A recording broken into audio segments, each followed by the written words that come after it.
এই যে দেখছেন, আমাদের কুড়িগ্রামের চিলমারি আর উলিপুরের বুক চিরে বয়ে চলা ব্রহ্মপুত্র নদ। এই নদী শুধু পানি বয়ে আনে না, বয়ে আনে হাজার হাজার মানুষের জীবনজীবিকা, ভালোবাসা আর অস্তিত্ব। কিন্তু আজ এই নদী যেন লুটেরাদের হাতে বন্দী হয়ে গেছে। দিনের আলো হোক বা রাতের অন্ধকার, থেমে নেই অবৈধ বালু উত্তোলন। সরকারের কোনো অনুমতি ছাড়াই ড্রেজার মেশিন বসিয়ে চলছে অবাধে বালু তোলা। আর এসব বালু যাচ্ছে বিভিন্ন ঠিকাদার আর প্রভাবশালী মহলের কাছে। কোথায় প্রশাসন? কোথায় পরিবেশের রক্ষকরা? এই নদী তো শুধু পানি নয়, এই নদী আমাদের সংস্কৃতি, আমাদের কৃষি, আমাদের ভবিষ্যৎ। এই বালু তুলতে তুলতে নদীর তলদেশ গভীর হচ্ছে, পার ধসে যাচ্ছে। কৃষকের ফসলি জমি হারিয়ে যাচ্ছে নদীর পেটে। শত শত পরিবার ভিটেমাটি হারিয়ে পথে বসছে। আর কিছু মানুষ কোটি কোটি টাকা পকেটে ভরছে। কিন্তু এসব অন্যায়ের প্রতিবাদ করতে গেলেই শুরু হয় হুমকিধামকি। সাধারণ মানুষ মুখ খুলতে পারে না।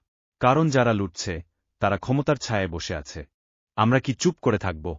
নদী ধ্বংস হয়ে যাবে, কৃষক সর্বশান্ত হবে, আর আমরা হাত গুটিয়ে বসে থাকব।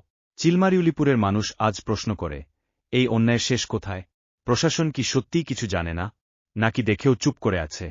আমরা চাই, অবিলম্বে ব্রহ্মপুত্র নদ থেকে অবৈধ বালু উত্তোলন বন্ধ হোক। নদী বাঁচুক, কৃষক বাঁচুক, মানুষ বাঁচুক। নদী শুধু একটি জলধারা নয়, এটি আমাদের প্রাণ।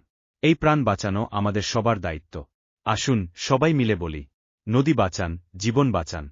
চিলমারিউলিপুরের ব্রহ্মপুত্র আমাদের মা, তাকে আর কাঁদতে দেব না।